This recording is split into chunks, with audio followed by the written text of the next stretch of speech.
This is exactly right.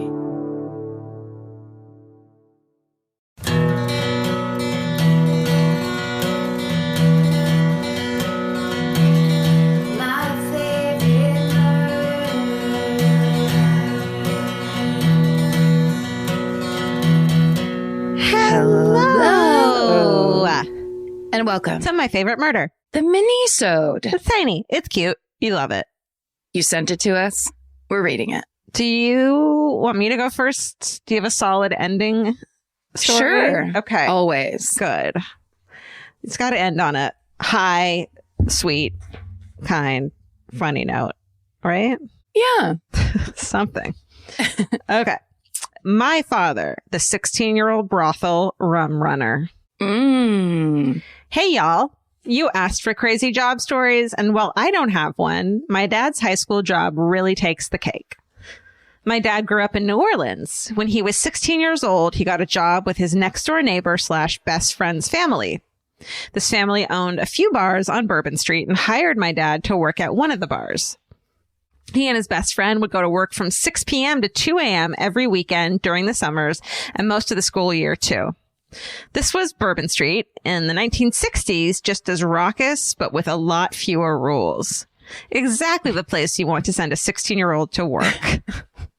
My dad, no rules. Nope. Lots of booze. Of age at that point, probably. My dad describes the job as, quote, we'd bring beer to the front and glasses to the back and do it all over again. But this wasn't fully the truth. Soon into their employment, the bar owner asked them to start running a nightly errand. Each night around 9 p.m., they would bring a case of alcohol to Miss Wallace at her, quote, home. They were told to, quote, wait there until Miss Wallace pays you and only accept cash. My dad and his friend knew exactly who Miss Wallace was and were rightfully excited to do this delivery, especially, again, as 16-year-old boys. Miss Wallace was none other than Norma Wallace, the last madam of New Orleans. Whoa. Brothel owner extraordinaire. And then it says she's credited with hosting the first stripteases on Bourbon Street and helping the FBI with capturing mobsters. Whoa. Girl. Each evening, they would gather up the liquor, drive over to her brothel, and were let in by the bouncer to wait in the hall. Still sitting there, they saw all the clientele coming and going. Police chiefs, prominent businessmen, politicians, even the mayor, allegedly on many occasions. Every night, Miss Wallace would come downstairs with a wad of cash and they'd be on their way. They continued this job for nearly 3 years. Wow. Later in life, Miss Wallace tried to revamp her reputation by opening a fancy restaurant on an old plantation. My grandmother chose to go there for her birthday shortly after it opened. Miss Wallace was making the rounds, greeting guests, and when she saw my dad, came over and warmly welcomed him by name. As she left, my grandmother, who didn't recognize Miss Wallace, asked, "How do you know that woman?" My dad replied, "I've eaten here before." Just stay sexy, Melanie. Immediately, you're telling me the story, but I'm picturing The Simpsons where Bart goes to the cat house. You remember that one? Yeah. Where I'm just like, wait a second, I've heard this story before. Is it Miss Krabappel? Wait, now, do you think? Yeah. Do you think the boss said only accept cash? Like, do not exchange sex for this liquor? Oh, is that what? Or it's like, don't trust this lady on credit. Even though she probably had all of the cash in the freaking world, but maybe has stiffed someone before. I think it was like, don't let her say, boys, would you like to go upstairs instead of getting paid? That's what I was thinking. Nice one. Yeah. Love a historical brothel story. Okay. The subject line gives this away, so I'll just read it to you. Hi, MFM crew and pets. Listening to your episode 270 about Pam Hupp, Karen's remark about what could be less effective for a stabbing than a ballpoint pen reminded me of my hometown murder, known in the Netherlands as the ballpoint murder or the ballpoint affair. Oh. In my hometown of Leiden, in 1991, a 53-year-old woman, Mary de Meyer, this person is writing in is pronounced blank and they're doing it perfectly. Oh, great. It seems like I know how to pronounce these names, but they are writing it in for me. Right. Okay. So a 53-year-old woman named Mary DeMayer was found dead by her 19-year-old son. An autopsy showed that she died because a Bic ballpoint pen was wedged into her brain that apparently entered, trigger warning, via her eye socket. Oh, no. Oh, Not no. good. No. It had gotten so far inside her brain that it was not visible from the outside, and it only showed up on the X-ray. Oh, my God. Yeah. After a few years of fruitless police investigation, the authorities arrest her 19-year-old son for murder because his therapist came forward to say that he had told her he shot his mother with a crossbow, and then in parentheses, loaded with the Bic pen. Later, a caretaker from his school also comes forward to say he overheard the son and another discuss, quote, the perfect murder. After a court case in 1995, the son is convicted to a sentence of 12 years for murder. His lawyers claim the cause of death could have been an unfortunate fall where Mary fell on top of the pen, which lodged into her brain. Mm-hmm. After the conviction, an ophthalmologist independently tests the crossbow theory, but concludes a small crossbow couldn't have been used because the pen would have fractured while it was found in the victim's skull intact. Another ophthalmologist carried out the same test and found a small crossbow could not shoot a Bic pen into a human skull without being fractured. And then in parentheses, he did this using actual human heads from cadavers. Jesus. That's horrifying. Yeah. Okay, so after these findings, the son, who's now in his 20s, was provisionally released. More research and testing is done, which experts say proves a fall could have resulted in the injuries seen.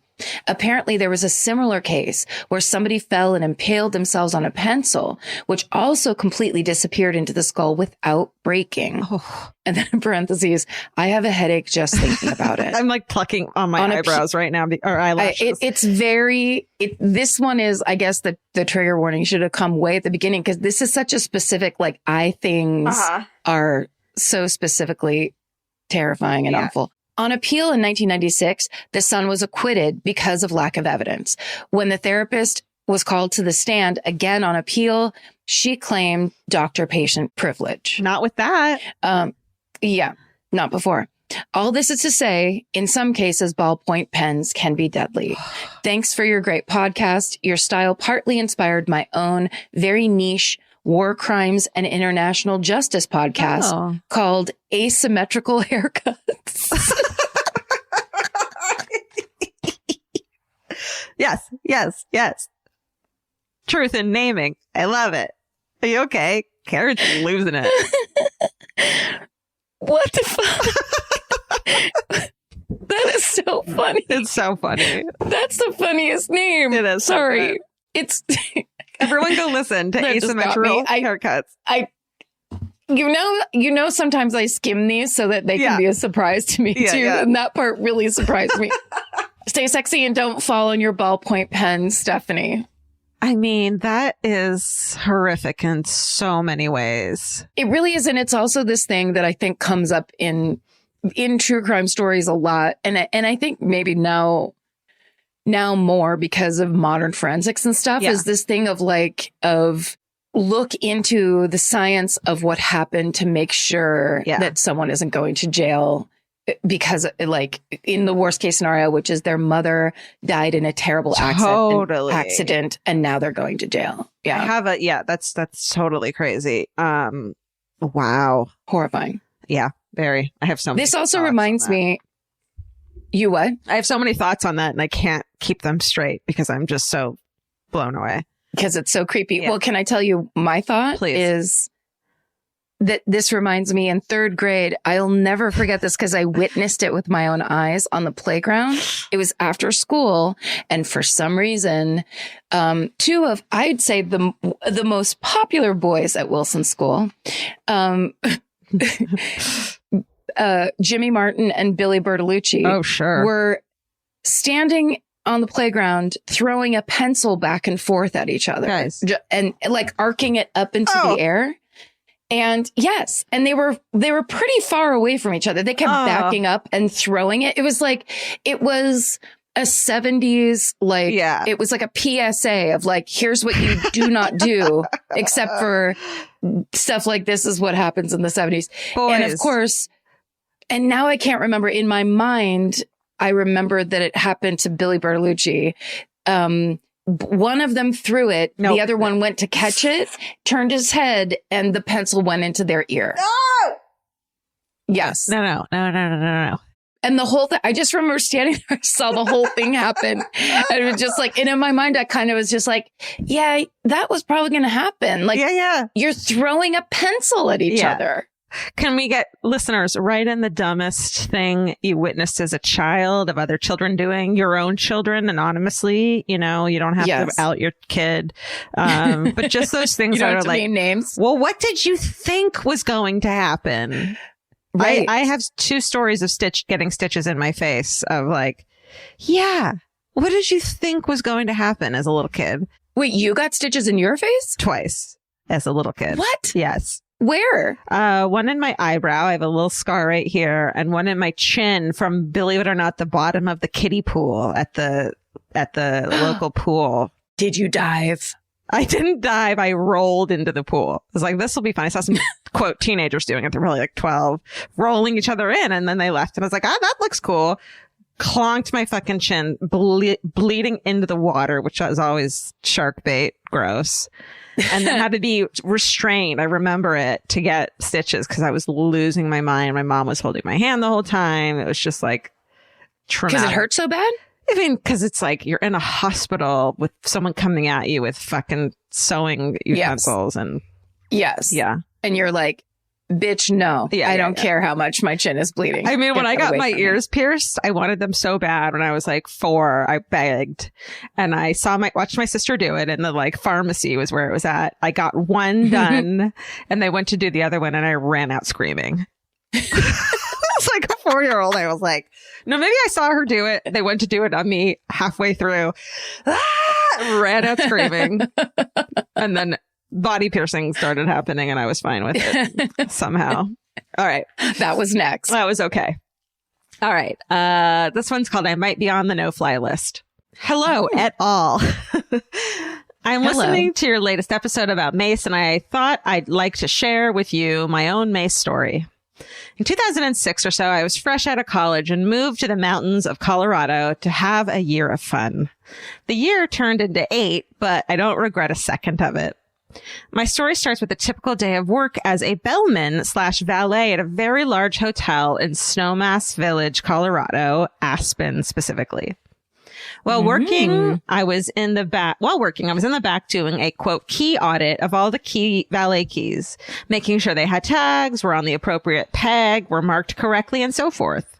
I came upon a set of keys with dozens of tchotchkes and began to look through them. I really appreciate using the word and correct spelling of tchotchkes. Being from a smallish city in Michigan and not really the most, quote, worldly man, I wasn't sure what the pink cylinder dangling from the keys was or what it was for. I looked it over and I cannot tell you what I was thinking, but pressing the little handle seemed like the next step in my evolutionary process.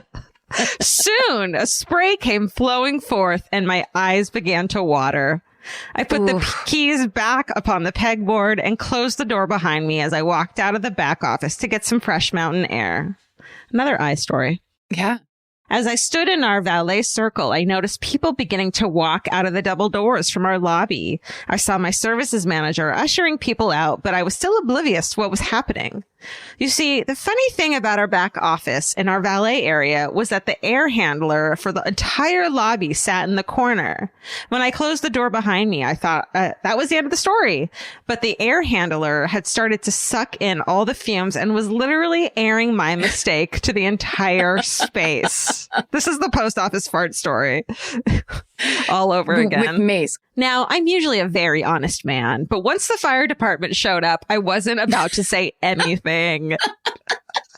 Speculation abound. Terrorist attack. Gas leak? Biological weapon?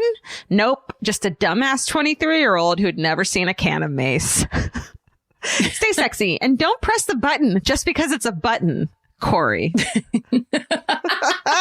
Corey, that is some of the best advice that you can give a person. Don't press buttons. Don't just randomly press buttons because there's a button. Don't do it. No. Don't do it. No. It's only trouble unless you're in an elevator. And even then. Yeah. Careful only with those the one buttons. with numbers. That's got to be on a shirt somewhere. Well, wait. If he maced himself a little, wasn't he the one standing there with bright red eyes? But everyone was at that point, I think. Oh, true. He blended in perfectly. Yeah, who did that? What's happening around here? Terrorist attack. It must be a skiing terrorist attack. In a small ski town. Okay, this one. Okay. I won't read you this subject line. Okay. Hi, Karen and Georgia. I just want to start out by saying I love you. I love the podcast and I love the pets. Thank you. Great start. My mom and I are huge fans. Hi, Mom. And she has been waiting for an interesting murder to quote unquote suddenly occur just to email it to you both. Please don't wish for that. Yeah. We both listen. You can email what you need to tell your mom is that she can email about pretty much anything in the world at this point. Truly. Doesn't have to be about, yeah. Really. We both listen every Monday and Thursday, so it's not convenient listening to gruesome murders on the way to pulling up to my Christian middle school, but I still love you both. Oh, she's in middle school. Little baby. This is a middle schooler? Oh, honey. Or is it a person who founded their own middle school? Oh my God. They open their own. I own a middle school and make a ton of money. Oh, it's Christian. Okay. Anyways, moving on. So Hotel Galvez. Hotel Galvez is located in Galveston, Texas, sort of near the seawall. Oh, no, that seawall. Down by the seawall. That wall. Yeah, down there. I first heard of this story from my mom, but I did some extra research to make sure I wrote this correctly. Good job. Mm-hmm. Audra, couldn't find her last name, was a 25-year-old bride-to-be in the 1950s. She was engaged to a mariner who would often leave her alone while he was out sailing. Whenever this mariner's ship was due to port, Audra would go to room 501. It has been said before that she would also rent the room. She would choose to go to room 501 because it was in particular proximity to the elevator, which she would use to access the ladder. Audra would climb the ladder to the rooftop and spend her time there while her soon-to-be newlywed was away at work. After a violent storm, Audra was informed her fiancé would not return because his ship was capsized.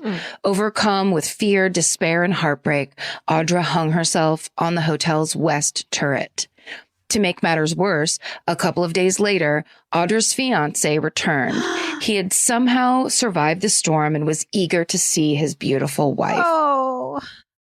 While waiting for his soon-to-be bride, he was told that she had previously just died by suicide. Years later, guests visiting the hotel say they can feel a cold chill overcome them. Others report doors slamming shut, and some have even reported lights flickering. There have been more reports, such as televisions turning off with no explanation. And like I said, there was more, but I'm too lazy to type the rest out. You're come to the right place, sweetheart. Well, hello.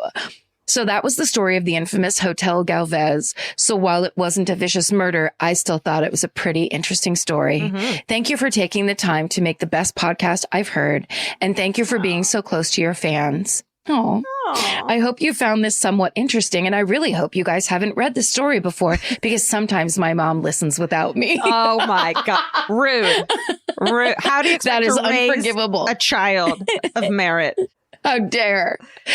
Thank you both so much. Again, 3 exclamation points. Much love, Jen, in parentheses, my mom, and Julia, in parentheses, me. Oh, Julia. Thank you, Julia. Look. That was beautifully written. And I love that story because it's like a ghost origin story. Oh, so good. So sad. I'm Kate Winkler-Dawson, the host of Tenfold More Wicked on Exactly Right. And this is my new show, Tenfold More Wicked presents Wicked Words. I've interviewed writers about their best true crime stories, like Brian Burrow, who tells me about going to high school with a serial killer. Dude, if you're lying about this, you're lying about everything. Well, it's manipulation. Yeah. Tenfold More Wicked presents Wicked Words is now available on Exactly Right with new episodes every Monday. Follow Tenfold More on Twitter and Tenfold More Wicked on Facebook and Instagram. Subscribe now and find Wicked Words on the Tenfold More Wicked feed on Stitcher, Apple Podcasts, or wherever you like to listen.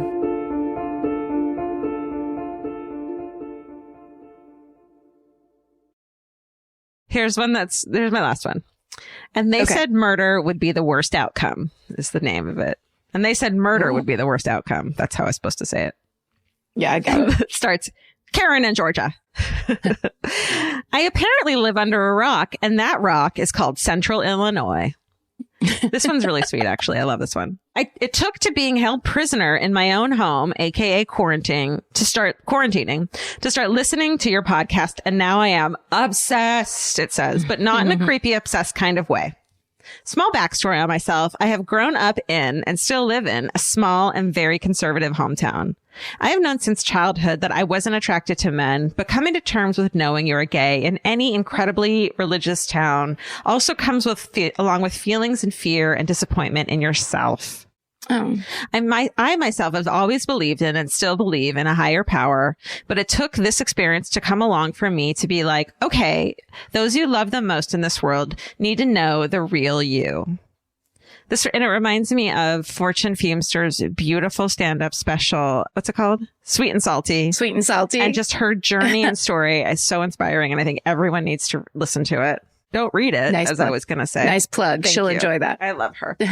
After many failed attempts at dating men, because the younger me had truly hoped that my feelings would change, I decided to try one last ditch effort and be matched with someone online. We're talking early 2000s eHarmony situation. I knew I needed to be so incredibly careful because we've all seen online horror stories, but I was as honest as I could be with my personal likes and dislikes. The end goal, to maybe have a successful relationship with a man. After submitting my profile, I stepped away from my computer for the rest of the evening. I went to bed that night praying that if a heterosexual relationship was truly what God wanted for me, let this last effort decision be the answer to my prayers. The following morning, I was excited and nervous because I had received an overnight match that shared 98% of interest with me. In eager anticipation, I clicked on this gentleman's profile, and although his picture wasn't a close-up, he looked oddly familiar. I know at this point in the story, most murderinos are hoping that would be some well-known psycho, but alas, it was a nice young man who happens to be in quite a few of my family photos. My cousin Matt. Turns out we do have quite a few things in common. The most important being a set of grandparents. It was at that point that I knew that God, or maybe my own inner big girl voice, was finally telling me that I am enough and to move on. Fast forward to 10 years later, and although I'm still quite closeted, I am out to those I truly want to know and finally feel a sense of peace within myself. I even took motherhood in my own hands. With the help of a donor, I have the world's coolest 8-year-old son. I made sure to use a cryobank from incredibly far away because I couldn't risk my child's donor being a cousin as well. Thank you, ladies, for the crazy stories and endless laughter. Your big hearts and acceptance of others are what this world needs more of. Stay sexy and don't let online dating sites set you up with family members. Corey. Corey, what a beautiful story to share. That's so, personal, but then also hilarious. I mean, like, if that, that's like proof God exists. Totally. It's just like you just got what you prayed for. Yeah. A sign. With your cousin showing up. Yeah. It's like, here's the best you can hope for, Corey. And then, what are you gonna, and I just love that here's it's your like, sign. Yeah, God is yours too. A higher power is yours too. And that you don't let anyone fucking take it away from you. There's the God's rules are not your rules. It's not God's rules either. It's man-made.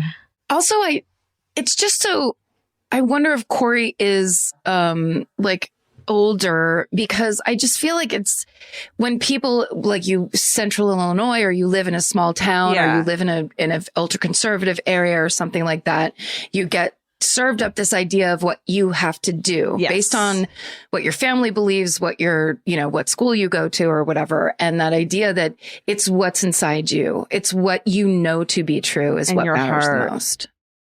So this last one, the subject line is, so are we doing St. Joseph statue stories now? Okay. Hi, all. I'm just going to start this as if I've not written in a bunch of hometowns before that have not been read. Bitter right off the bat. I fucking so bitter. Yes, I absolutely support it. It says, don't worry, no hard feelings. Bullshit. We read that first sentence. We know how you feel. My family doesn't have any good murder stories, apparently, but we do have a St. Joseph statue story. Good. All good. Everything is accepted. Here we go. My parents were trying to unload a real piece of shit house. My parents were trying to unload a real piece of shit house with foundation issues and groovy, bright orange shag carpet in the early 90s. Yeah, you were. The house was not selling, so devout Catholics that they were, my parents decided to bury the old St. Joseph statue. And then in parentheses, I can't confirm if it was glow in the dark, but I do know burying him upside down is key. Okay. Close parentheses. They said a novena to St. Joseph. Bonus fact. They had both prayed this novena at the same time, not knowing the other was also praying for a spouse. Oh, I don't get it, but basically they believe they met because they both prayed to St. Joseph to find a husband and a wife. Cute. Meet cute. Yeah. We'll talk about that sentence structure later. You're mad at this person.